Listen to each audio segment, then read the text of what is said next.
welcome to another episode of the Gadget Show podcast, the place where tech meets fun, curiosity sparks innovation, and sometimes things break down. But don't worry, because we're here to help you figure out what's worth keeping, yes, what's worth ditching, okay, and what might just change your life. Oh, that's the category I love. Yeah, life-changing. But before we go into the tech madness that we've got planned today, I've got to do a big shout out to our partner. We love you, JBL.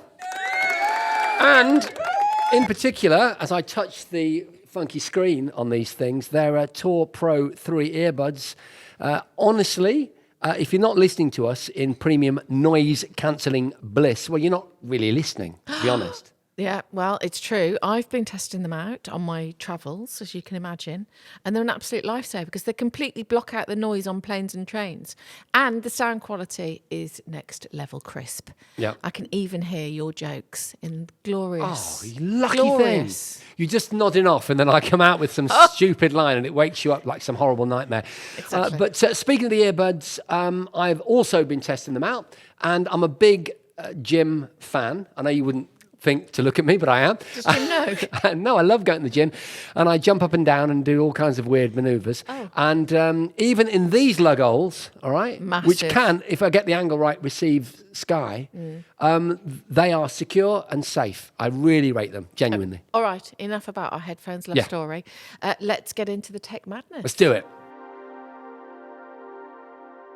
This week, in our glorious little podcast, we're discussing tech that can make you rich. And I've got a brand new follow drone from DJI, the Neo. So looking forward to testing that. First of all, before you can get your hands on that, a few questions. You can go first. So this is from all of you out there. This one comes from Chris McAvoy. He's one of our Patreon subscribers. We love the Patreon crew. Hugely appreciated. He says, hey, GS gang, loving this new format and so good to see the OGs back in the saddle. Nicely put. My question is this. Do you think the pace of technological change innovation is noticeably slowing, with phones, TVs, computers, gaming, etc., all now pretty much going through evolution changes rather than revolution, copying each other's homework and rebadging previous innovations as new. For example, Apple USB-C, AI assistants, etc. Remember Microsoft Clippy? I do. I've got Clippy on my weapon in Halo. Anyway, what are the reasons for the noticeable lack of real innovation, do you think? Is it consumer-driven? Are we all just happy with what we've got nowadays? Have we peaked? Yeah, we've touched on this before, haven't we, about whether we've peaked or not. And we've kind of said that in a consumer sense, there is less new technology coming out, but much more focus on AI. Well, what we had was news that you brought us, that Apple were going to move away from their big annual launch. Well, they do two, don't they? Yeah. And could that be evidence for what Chris is talking about? I'm not sure. Okay, the rate of exponential growth remains the same. So, old Moore's law is still pretty much on target. And so that is the kind of backbone on which a lot of these innovations are supported. And we've sort of sidestepped, haven't we? You mentioned AI. You can't underestimate what's going on. I mean, any interaction now with, well, not any, but a lot of interactions that I have with natural, language processors like GPT-4 Omni are so good. It's so impressive. I wonder if we're just sort of moving sideways a little bit, but actually there's going to be an explosion in that area. I wonder whether we're getting less hardware and more software. And that's why it feels very much like we're not getting as much consumer hardware coming in. The upgrades don't seem to be as mind-blowing as they used to be. That's a good point. As we sit here, something else you mentioned in the last episode was the imminent arrival of Apple Intelligence, right? And the hilarious... October the 28th. There you go. And the hilarious nature of a company launching a new range of products without actually having that, most sort of talked about function even available on launch. It could be that we kind of catch up, that Chris's point will be made mute by the arrival of these amazing services. Equally, it might be a bit of a damp squib. We don't know at this point. I'm still a bit loved up with AI. It's still blowing my mind. But yes, I know what you mean. the hardware. I mean, could it be that the likes of Nvidia are focused on the money to be made in AI as opposed to, kind of gaming and other sort of handhelds? I mean, I don't know. I really think this is interesting. It depends what sector you're looking at. Say, for example, gaming handhelds, right? There's a massive amount of new gaming handhelds. Almost weekly, there'll be a new handheld device, either pocket-sized or a kind of competitor to the Steam Deck. VR I think, has gone through massive change. Every year, there's a new VR helmet. There's one by Big Screen that's really, really tiny and gives you an incredible field of view and great clarity. The Vision Pro comes out. Do you see what I mean? There is a lot of innovation. I think if you look at Apple, maybe less so, but in other sectors, it does feel like that rapid change is continuing. I don't know. Okay, let's move on. I genuinely don't know how to answer that, but Chris, it's a great question, and thank you for asking it. Andy Morris on Facebook says, what VR are you using and where do you think it will go, especially in the flight racing sim area? Yeah. And great to see you back. Chest 5, Jace, mate. Chest Do you remember 5 the back Chest at you. 5s? Chest 5. Pretty sure they were pretty painful back in the day. It wasn't a comfortable way of saying hello. Not really, no. Especially to a stranger.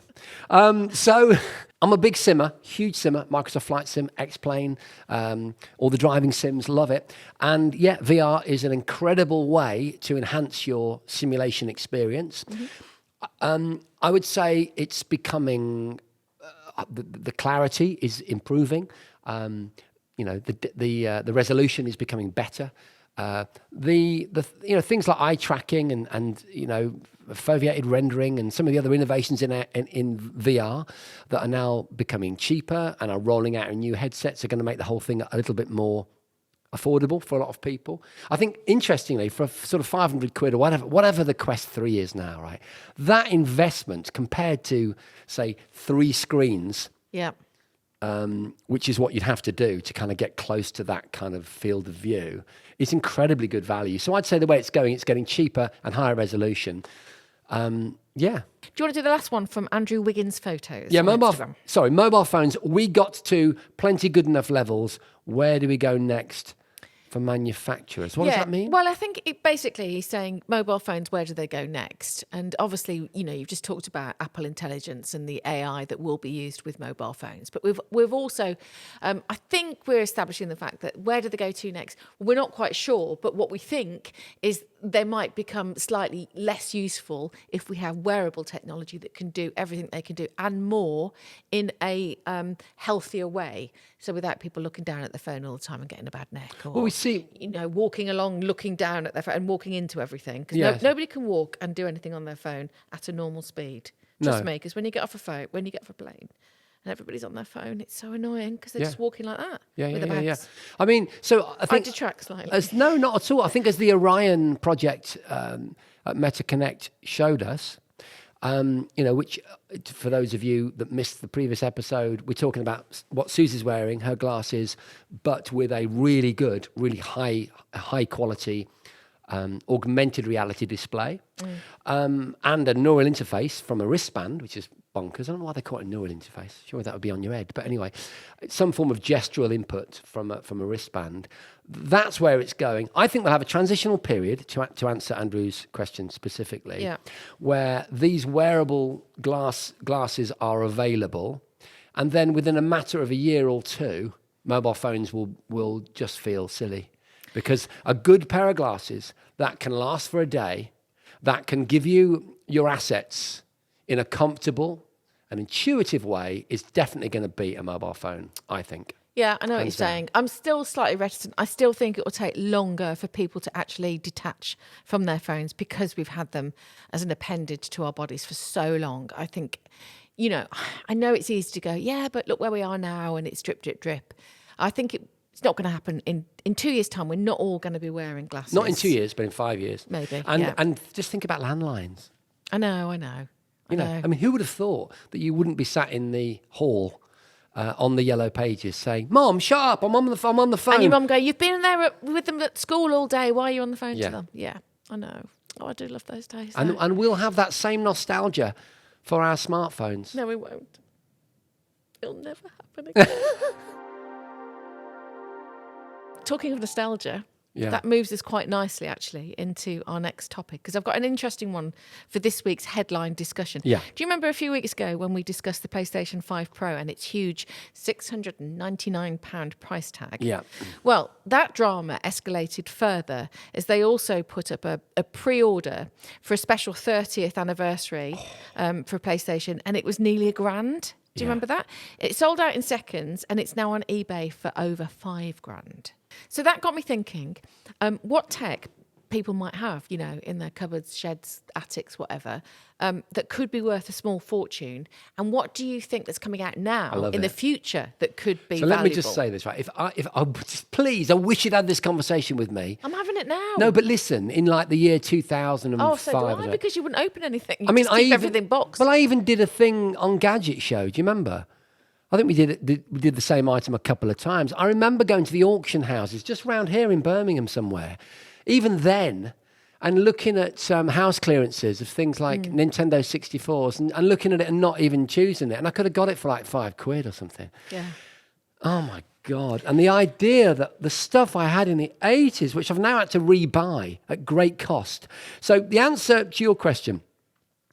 So, well, let's look at what's available right now, right, online, and what sort of prices things from back in the day are. And then we can work out what we might be able to keep in the box right now. So what we're talking about here is Yeah. vintage electronics. Yeah. So anything that's 20 years old or more is considered to be retro vintage. South of the noughties. South of the noughties. That's what I say. Yeah. So, for example, an Apple iPod Classic. I wish. Now, I was absolutely so much in love with this gadget because it's also what I did my screen test for the Gadget Show. I talked about the iPod. Did you Yeah, really? Yeah, and how it was a life-changing gadget, and it was the first true unisex gadget, because it was really, good. wasn't it? Yeah. Yeah. Good angle. Did you like that? Yeah. Well, it got me the job anyway. Anyway, now, if you've got one of those originals, you can get anything up from £150 to £500, obviously depending on the condition of it. Doesn't have to be in a box, though, right? No. Yeah, I was going to say, because if it was boxed, it'd be worth a lot more than that, wouldn't it? Yeah, it would be. But we can go through a few here. that Okay, we've got. Nintendo Game Boy, Yeah. of which I have several. Right, you can get between £100 and £300 for that. So obviously, strong retro gaming appeal for that. That's a lot of money, though. It's a lot of money, isn't it? But I mean, But if you hang on to it, will it be I'm worth more hanging in on. 10 years? But my problem is I keep playing with it. Well, I should probably just like polish it and leave it. here's another one for you, Go on then. music lovers. Sony Walkman, the TPS L2, 1979. I had one of these. Blue aluminium, silver with an orange button that you pressed and would enable you to talk to the second person on the headphones because there were 2 slots. Oh. Now, how much have you got for this? Yeah, I've got between £400 and £800. Right. If you can find me, right, a first generation Sony Walkman, right, that model, for 800 quid, let alone 400, I will buy it now. You Yeah. can't get it for that. They're really $2.5 grand. Yeah. Oh, what? No, honestly, Because they're so highly sought after. because I want one, and I'm telling you right now, that is woefully underpriced. Okay, Commodore 64, 1982. Oh, come on! Pricing that at between £200 and £500. Yeah, it sounds about right to One me. of the best-selling home computers of all time, obviously sought after for its role in gaming history. Well, the issue with that is that, like a lot of those sort of beige products from back in the day, like the NES, the Nintendo Entertainment System, and so on, is they discolor. They discolor because of the ultraviolet. So if you can find one that's been kept in the box, and they go a rather nasty color, actually, you can. There are processes. I've seen YouTubers that they do stuff where Clean them up a they bit. clean. Yeah, they use like a. I don't know how They they go do like it. a nicotine They kind do. of stain, don't yeah, they? Like a They dirty beige. Yeah, dirty beige. Here's one. That's a good name for a band. No, I was going to say for a stand-up comedian. Well, you can take Ladies and gentlemen, Dirty Beige. And then you come on and you go, all right. Okay. Sorry, yeah. Moving on. Off topic. Yeah. This is what got me into gadgets, a Polaroid camera. Oh, right, When I okay. was really young. Yeah. So if you have unearthed a SX70, Yeah. which would have been from 1972, were we even born then? Yes, we were. The price for that would be between £200 and £600. So that, obviously, a retro instant camera that just Beautiful. revolutionised photography And because it gave you an instant picture. It did. It sounds stupid now, doesn't it, saying that with the digital But world? the thing but is, it was so different. You have to wait and go to the shop and get half of it back because you got fingers in front of the lens and everything, and some of them were discoloured, and they were all rubbish, weren't they? Really, all the pictures in those days. I mean, what was great about this is it didn't matter whether it was rubbish because you had it on Christmas morning and you could look at you and Nan gurning into the camera immediately. And also the form factor, the design of those things, it's so romantic, such a beautiful object. Talking of beautiful objects, Yeah. I'm looking at you, Susie. Oh, bless you. I thought you were thinking about the Atari. Oh, I was. Yeah, I thought you were. So the Atari 2600, Don't. 1977. So I've got one of it. I've got so many of these things on your list, but this You've literally got everything I've mentioned. came in two variants, right? The Woody, as we called it, which had a faux wooden front, which Like a is very sort of iconic. walnut, wasn't it? Yes. Yeah. And also, do you know orange piping? Orange little sort of outline, which when I bought mine, I had to get an artist to redo the orange because I'm so OCD about it. And it also came as the Vader, all right, which was the all black, which is just so cool. 1977. So cool. Yeah. God. Okay. So if you got one of those, you can expect to get between 100 and 400. I mean, obviously, it always depends on the quality and everything. Yeah. Right. Apple Macintosh. Okay, interesting. Right. So 84. 1984, 128K. What do you reckon? Me? So one of the 700 quid? a bit further north of that, actually. Really? Yeah, between £1,000 and £3,000. What? Yep, depending on obviously the I got that quality. one wrong. One of the Wow. first mass market personal computers with a graphical user interface, making it highly collectible. That's why that is. What about Sega Genesis Mega Drive, 1988, Yeah, got that. 89? Got that. Could get between £1 and £350 for that. Yeah, but what if you whack the Mega CD on there? That's what you want. Play Yeah. Sewer Shark. All right, next one then. Sony Trinitron TV. So I'm a bit of a collector of the Sony PCMs. Really, that surprises me. Yeah, which are similar. They're cathode ray tubes, but they look like something out of Blade Runner. Love these. Do you know what? I got mine out of a skip. Did you? I had a little Skip dipper. I had a contact at the local tip, and he would text me and say, "I think we've got something." I'd say, "Why are you speaking like that? Are you all right?" And I'd go down and I grabbed. I bought one and I nicked off with two. Buy one, get one free. Yeah, Sort of thing. and then I sort of repaired them a little bit. I had to send them to. It was weird actually. I won't say where I was living in case Roger gets arrested, but there was really weird. There was a guy in this town where I was living, and he was like a Sony repair guy from the 80s. I mean, how cool is that? And I took one of them to him, and he said, "Yeah, I can repair that." Have you still got it now? I've got three. Yeah. So, depending on the condition, obviously, between £50 and £500. No. Yeah. That's Wow. unbelievable, isn't it? I mean, obviously, prices fluctuate depending on the condition, the rarity, and Do you know what? Listen to this. This is amazing, right? I put them on when I'm doing my home, because I'm really into my retro gaming and stuff, right? And I put them on, and then all the kids come in to the room, and they go, "Turn that off." And I'm like, "What? That noise." I'm like, "What noise?" So I did a video. I'm not joking. This is really honestly true, right? I did a video, and I think I put it on Instagram, and I said, "If you can hear this, you're not an OG." Oh, yeah. And it's a tone that only young people can hear. Yeah. And it even worked on the social media post. The tone went through the camera, and I still couldn't hear it. that's in fact, I've been somewhere recently where that tone was playing in the town because it's to stop them, kids sort of lingering and drinking on street corners, which was obviously what we used to do all the time. But I was with a 24-year-old, our sound engineer, and Nick was going, "Oh, can we get out of here, that noise?" And I'm like, "What noise?" I think that's bad. Deploying sonic Yeah, it was deterrence in for young another- people. That's like something out of a horror movie. Well, it was in another country, but it was genuine because I said, "I don't know what you're talking about." He went, "Can't you hear that?" Like, no. And he went, we've got to get out of here. And we had to move to a different That's area. what they're like in my front room. Wow. Finally, Yeah. before we go on to the next section, Nokia 3310s No idea. from 2000. No idea how much that would cost. So a legendary phone, obviously known for its incredible battery life, which All right. would still be charged now all these years later. And between £50 and £150. So not a massive price, No. but if you got one in the cupboard and you need a bit of cash. Right, before we wrap up this little retro section, Yeah. I just want to do some of the most valuable retro video games, which you'll like this. Love it. So have a guess at this one. Super Mario Bros. 1985, Yeah. sealed first edition. What do you reckon? It's got to be unopened, first print So copy. I've probably got most of the ones you're going to mention, but they'll just be rattling around in a box somewhere in my attic. Well, if you've got this one boxed, it's worth $1 million to 1.5 What? million pounds. Seriously. Oh my God. Honestly, staying on Super Mario 64, Yeah. Nintendo 64, 1996. So it's not even that long ago, See, really. the Nintendo 64 to me, I'm like, that's a modern console. I know. Sealed first edition. Recently, Yeah. one went for $1 million. Oh my God. And they now say if you've got one between 800,000 That's and insane. 1.2 million pounds, if it's a perfectly graded, sealed copy. There's a bit of a controversy there around the grading. I'll just let you know that because as a big retro gaming fan, as you know, the community is not particularly happy about the way that these sort of third parties have stepped into this area and have inflated the values of these things. I'm just going to put that out there. But Okay. Carry on. Give me some more numbers. I've got a Pokemon Red or Blue, Yeah. Game Boy, 1996, 1998. It's got to be sealed. Right. And What do you if it's reckon? Have a sealed out- guess. Have a guess.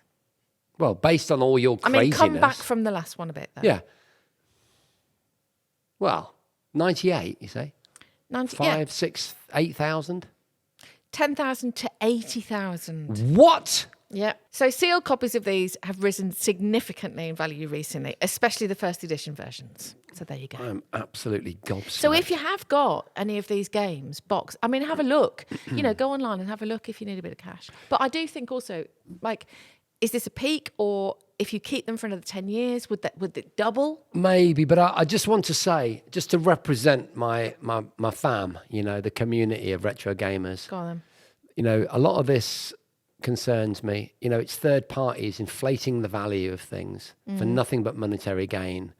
I'm happier to go to a car boot and, sort through a placky bag from someone's attic and get a dusty old copy of, Sonic the Hedgehog or Echo the I've got Dolphin one or more Street for you. Fighter. If you've got Air Raid from the Atari 2600, Yeah. 1982. Yeah, I've got Air Raid, but I mean, it's not mint. Okay, well, one of the rarest Atari Have I got it? 2600 games. It's very valuable, Yeah. especially if it's in its original packaging. You can get up to 100 grand for it.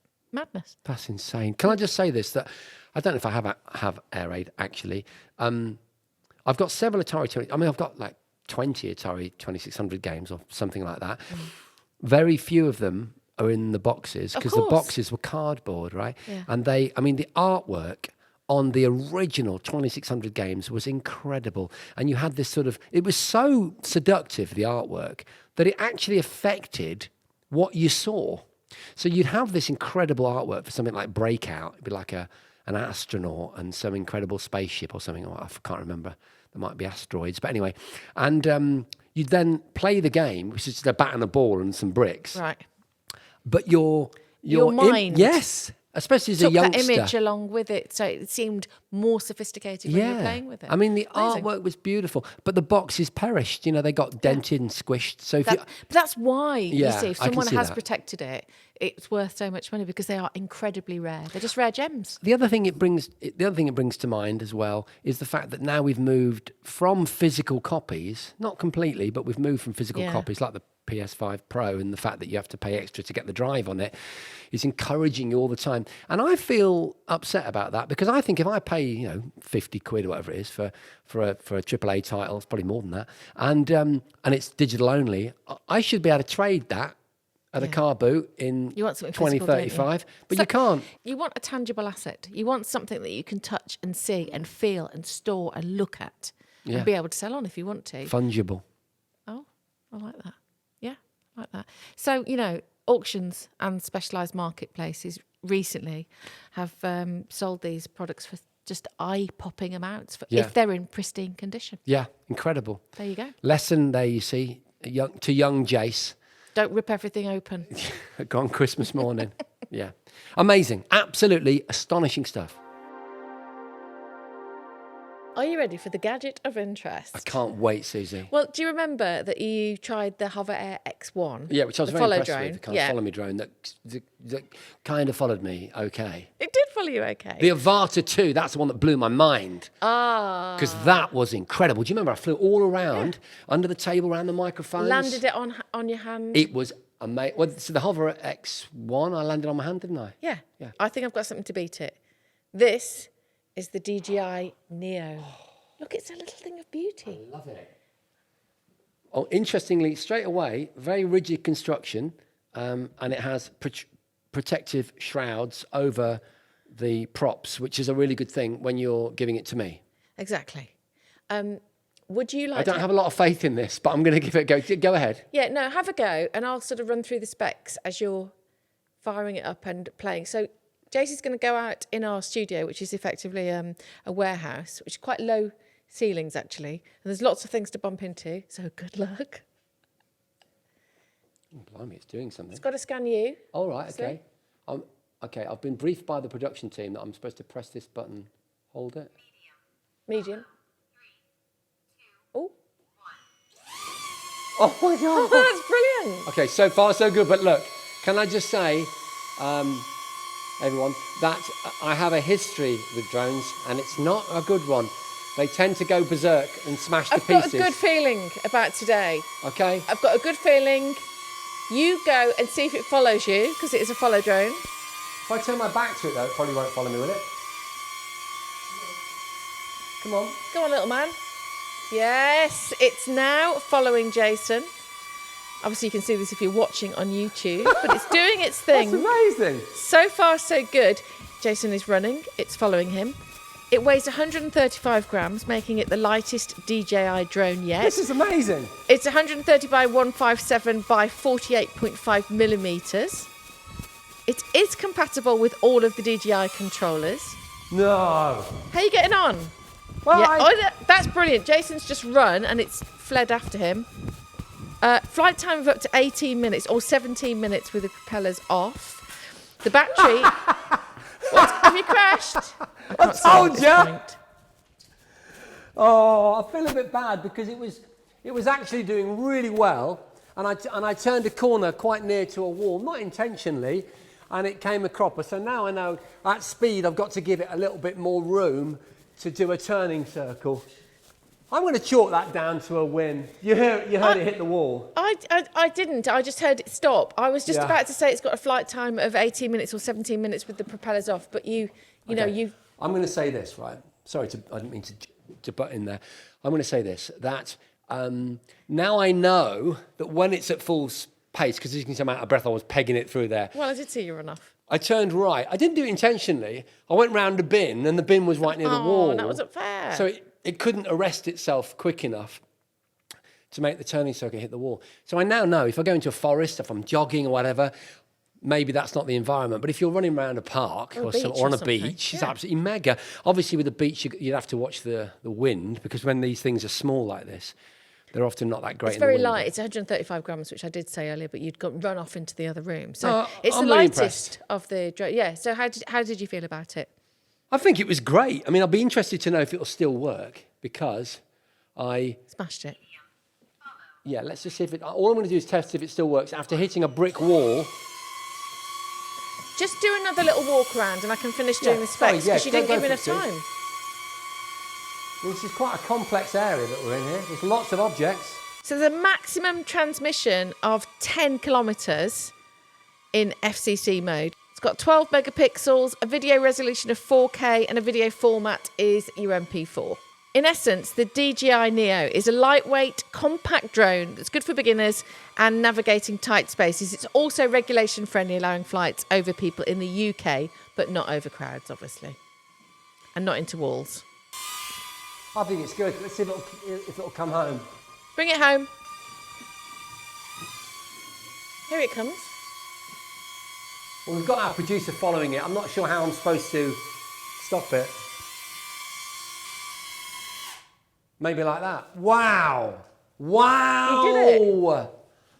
Wow. That's impressive. Shall we talk about price here? Yeah, how much is it again? Well, it's 169. Oh, that's good, isn't it? Well, That is really you know, impressive. because the Hover Air X1 was 350. Yeah. And the general feeling is that this has got so much more because, you know, you can use it with the headset, you can use it with the controllers. So its ecosystem is bigger. But so you for can a smaller use the price. DJI peripherals with this device. That's really good. Exactly. And it's the Neo. And there's also a function I've seen in some of the reviews that I've seen where I'm pretty sure you can use the app as a microphone. So you can talk into your phone. So you could kind of create content. I don't know how effective it would be. But if you just want a novel way of doing some stuff when you're going on holiday or you're going, you know, outward bound, you know, up into the mountains or somewhere, it's almost the sort of money you could spend to go and do a kind of 2-week stay somewhere. It's not mad money. I'm about to go to Sydney to the Blue Mountains. Can I borrow it? Yes. There you go. Result. There you go, Susie. Your new drone. Excellent. So it's time to draw the curtains on this week's podcast. It's been an absolute blast. We hope that you've enjoyed it. We will be back in 7 days with another tech-filled podcast. I can't wait. And time for another quick shout out to our brilliant sponsors, JBL. We love their Tour Pro 3 We do. earbuds. And to get you in the mood for how great these really are, go onto YouTube and check out John's Deep Dive. Brilliant. Enjoy that. And we'll see you next time. See you next time. The Gadget Show podcast with Jason and Susie was presented by Jason Bradbury and Susie Perry off the telly. It was produced by Ewan Keel and Tom Clint and is a North One production.